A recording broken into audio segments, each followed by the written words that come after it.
Hei, Torstein her med en ny episode av Kursdag. Jeg skal bare gå rett til angrep her.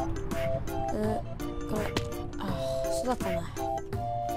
Skal vi gå til flagget, kanskje? Nei, bare ned, ja. Kanskje det er veldig vondt, merker jeg.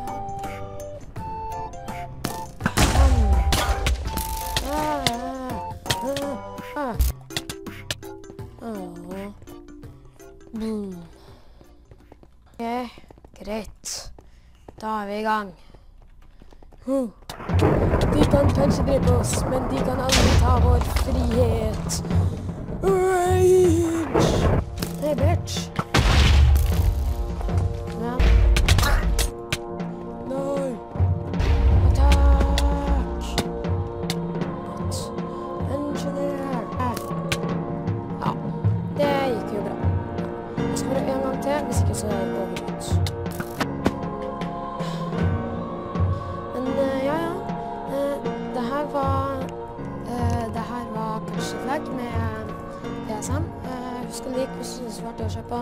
Husk å abonnere. Jeg får meg til å fortsette med det jeg gjør. Og husk å kommentere. Det er veldig viktig. Ha det!